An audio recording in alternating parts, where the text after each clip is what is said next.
E hoje é o primeiro podcast da nossa série Virtudes como ferramenta para a nossa saúde mental.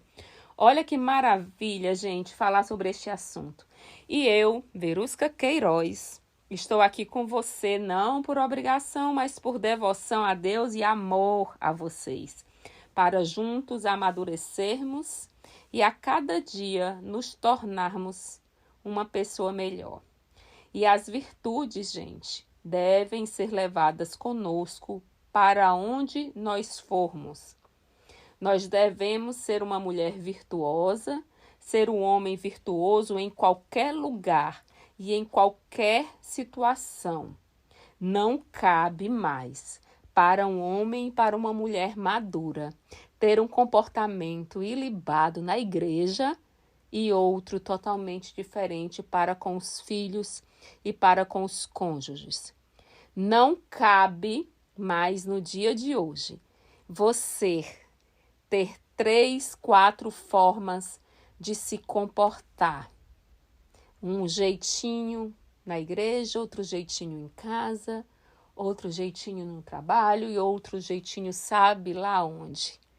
Meu querido, minha querida, eu quero te dizer com todo o amor que se você age dessa forma, eu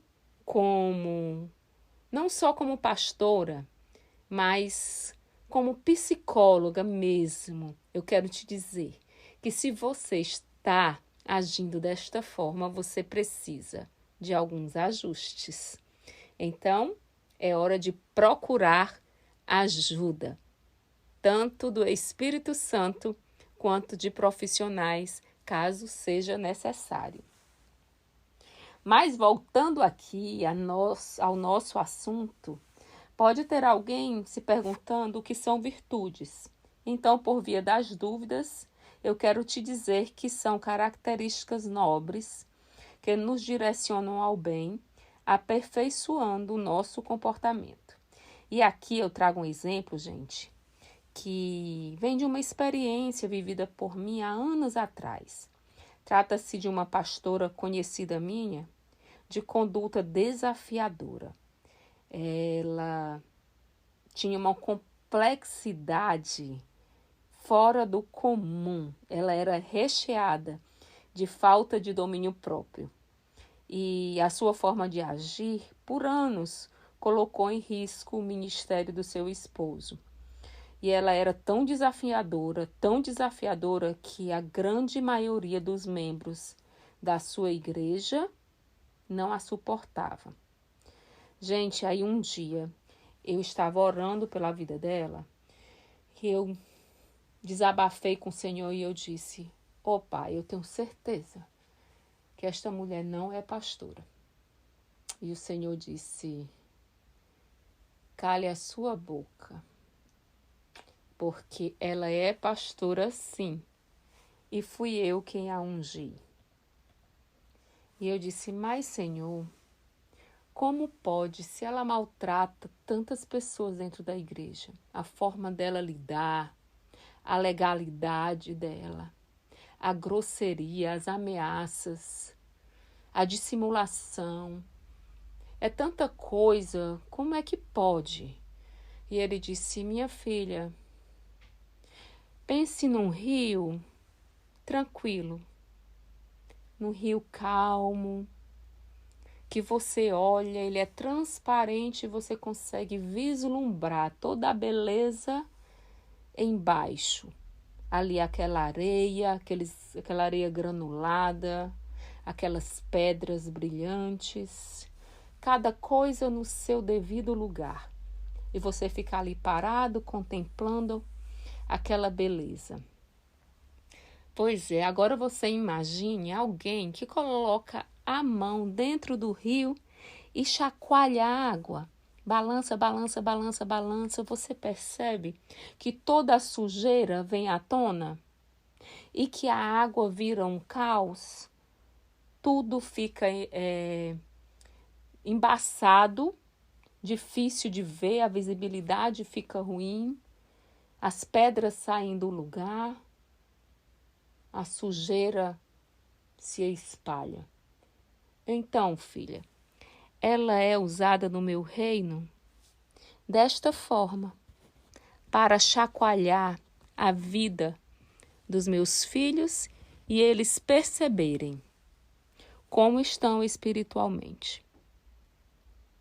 Aquele que se acha manso diante do caos trazido por essa mão que chacoalha a água e faz brotar a sujeira, ele vai se perceber que ele não está tão manso assim. E olha, gente, eu chorei, mas eu chorei na presença de Deus. E eu disse, Pai, eu entendo o que o Senhor está falando, mas eu clamo que o Senhor não me use assim na tua obra, porque não deve ser nada fácil a vida que ela está levando. E o Senhor me encheu de misericórdia por ela. Então, eu quero te dizer com todo o amor que as virtudes, elas devem te acompanhar em toda e em qualquer situação. Porque é nos momentos difíceis que nós vamos saber como de fato e de verdade estão enraizadas as virtudes em nós. Se elas estão mesmo fincadas, se elas têm o domínio da nossa vida, da nossa carne, das nossas vontades. Porque a nossa vontade sempre vai ser responder à altura, fazer a justiça própria. A nossa vontade sempre vai ser, a carne sempre vai pedir para revidar, para ser reativo, para dar as costas àquele que nos afrontou, que levantou mau testemunho, que nos traiu. A carne sempre vai pedir isso. Mas as virtudes, quando elas estiverem no domínio da nossa carne, nós vamos agir totalmente diferente. Nós vamos ter o pensamento diferente do que a nossa carne deseja fazer. E eu vi até uma pessoa falando uma coisa que eu achei muito interessante, que ela disse o seguinte: enquanto você não conhecer verdadeiramente a Deus, você vai obedecê-lo. E quando você obedece, gente, vai chegar um momento que talvez você não consiga obedecer. Mas quando você conhece verdadeiramente a Deus, você começa não a obedecer, mas a honrá-lo. E quando você entra nesse patamar de honra, você naturalmente vai deixar de fazer a vontade da sua carne para fazer a vontade dele sem questionar. Então, você vai entrar naquela dimensão de Paulo que tudo pode, mas nem tudo convém. Então, você pode revidar na mesma moeda, mas não convém. Você pode virar as costas, mas não convém. Você pode não perdoar, mas não convém. Você pode andar seminua, mas não convém. Você está entendendo? E quando as virtudes estiverem tão introjetadas dentro de nós, nós vamos estar dentro também dessa dimensão de conhecer e não apenas de obedecer. E a virtude em nós, ela se dá, gente, em um constante alinhamento espiritual, não tem como ser diferente. Porque ela vai nos levar a praticar o bem, mesmo quando para nós for doloroso, quando for desagradável, quando nos tirar da nossa zona de conforto, até mesmo porque nós sabemos que é muito fácil fazer o bem a quem nós amamos, não é mesmo, gente? Então eu quero que você ouça o que eu vou falar agora e que você acalme o seu coração e a sua mente, se esvazie do mundo lá fora e reflita no que eu vou ler agora. Amem os vossos inimigos, façam o bem aos que vos odeiam. Orem pela felicidade dos que vos amaldiçoam. Bendigam os que vos maldizem e orem a Deus a favor daqueles que vos maltratam. Isso está no livro de Mateus, no Novo Testamento, a partir do versículo 27. Mas eu te convido a ler o capítulo todo e a refletir nele, porque com certeza você vai ter insights, algumas chaves poderão ser viradas na sua vida em prol do seu amadurecimento. Mas eu quero abrir aqui um parêntese para te dizer que as virtudes, elas são de fórum moral, social e intelectual e que elas devem ser buscadas continuamente por toda a nossa vida e que o seu aperfeiçoamento deve ser visto como um propósito de vida. E hoje, gente, como virtude, nós vamos discorrer a respeito da justiça, que é a busca pela imparcialidade e respeito, não de forma egoísta, egocêntrica, focada em si, mas sempre mantendo o alvo no bem maior, no bem coletivo, vivendo inclusive o princípio da equidade. E aí eu vou te explicar o que é equidade, né? Porque ela tem um conceito que também se refere à justiça e à imparcialidade na repartição de recursos, nas oportunidades iguais para todos, em tratamentos entre indivíduos ou grupos. Porque a equidade, diferente da igualdade, que busca tratar todos da mesma forma, ela é personalizada. Ela distingue diferentes contextos e necessidades, podendo requerer abordagens diferenciadas para atingir o mesmo objetivo, resguardando a singularidade de cada indivíduo, gente. Por exemplo, se eu estou em um ambiente educacional, a equidade pode significar proporcionar apoio suplementar aos estudantes que enfrentam desafios peculiares. Por exemplo, aqueles que têm TDAH, que é o transtorno de déficit de atenção e hiperatividade. Eles precisam de uma atenção maior, né? Os que têm autismo, eles também precisam de uma forma diferente de olhar. E a equidade é justamente proporcionar essa igualdade de direitos, tanto para aqueles que precisam um pouco mais, quanto para os que não precisam, contanto que ambos tenham acesso, no caso da educação, à mesma oportunidade de aprendizado e de sucesso. Mas voltando aqui à justiça, de forma mais direcionada, este é um conceito que se refere a um estado pretensioso de equilíbrio entre interesses, riquezas e oportunidades dadas a todos. A justiça, é representada como uma virtude moral que governa o ser espiritual e que harmoniza os interesses opostos na vida social. E a Deodato, em 1996, já apresentava a justiça como a virtude moral que rege o ser espiritual no combate ao egoísmo biológico e orgânico do indivíduo. Gente, no poder judiciário, a justiça autentica os direitos individuais, coletivos e sociais, solucionando conflitos entre cidadãos, entidades e Estado. E aí você faz a seguinte pergunta: como ser justo no dia de hoje, né? para ser uma pessoa justa no dia a dia, você não pode se apropriar do que não é seu.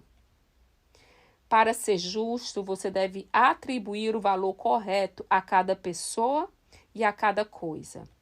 Você precisa estabelecer regras claras, sem deixar brecha para mudar quando te apraz, e sem dar vantagens para uns e desvantagens para outros. Você deve ser imparcial em suas decisões, considerando os dois lados da questão de forma honesta. E você deve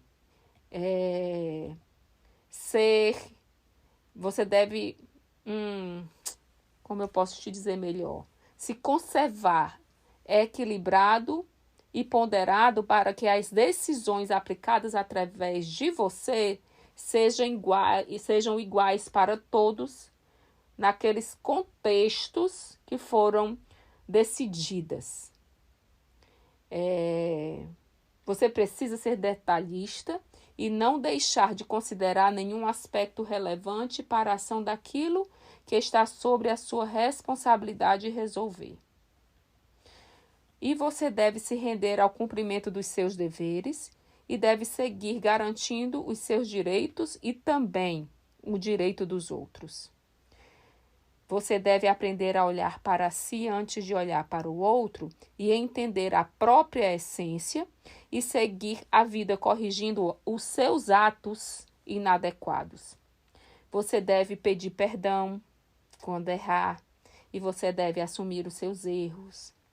Você deve se ajudar e ajudar os outros a serem mais justos, tanto consigo quanto com os outros, sempre mantendo o equilíbrio.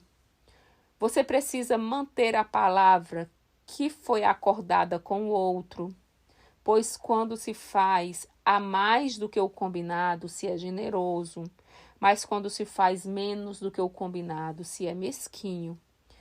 Agora, quando você faz na medida do combinado, você é justo. E ainda, você deve buscar manter o equilíbrio entre o dar e o receber. Você nunca deve dar, só dar, só dar, só dar e só receber, receber, receber. Precisa sempre do equilíbrio. E estas são algumas formas que eu te trouxe para que você venha refletir se você está agindo com justiça e se não, para que você venha a se manter justo e a se manter como modelo a ser seguido, capaz de transformar não só a própria vida, mas a vida de quem te rodeia. E a justiça, gente, ela nunca é tendenciosa, ela não advoga em causa própria, mas ela está em prol do que é certo para o bem maior, não para o bem de um pequenino núcleo de pessoas. Bem, gente, esta série é um convite ao nosso crescimento e ao nosso amadurecimento mental. E por isso, não esqueça, me siga, salve este vídeo e compartilhe com quem você ama, com aquele que você quer que seja aperfeiçoado nas virtudes. E eu termino aqui te citando o livro de Provérbios, que trata da importância da justiça várias vezes. E logo de início, veja o que o autor já propõe. Provérbios de Salomão, filho de Davi, rei de Israel, para conhecer a sabedoria e a instrução, para entender as palavras do entendimento, para receber a instrução da sabedoria, da justiça, do juízo e da equidade, para dar sutileza aos simples e aos jovens conhecimento e discrição. E a palavra justiça aparece na Bíblia pelo menos 509 vezes. E faz parte do tema central na Bíblia hebraica. E ela é a justiça, uma característica de Deus. E ela vem afirmando que ele se alegra com o justo e abomina a injustiça. Então entenda que viver em justiça não tem a ver com fazer a justiça própria e ou ser o justiceiro que sai sentenciando segundo a sua razão. Mas ser justo significa agir honrosamente com Deus, em Deus, consigo e com as outras pessoas. A justiça, meu querido, não é a sua, é a de Deus, conforme Ele olha, conforme Ele age. E eu sei que fácil não é, mas sei que é possível, sim.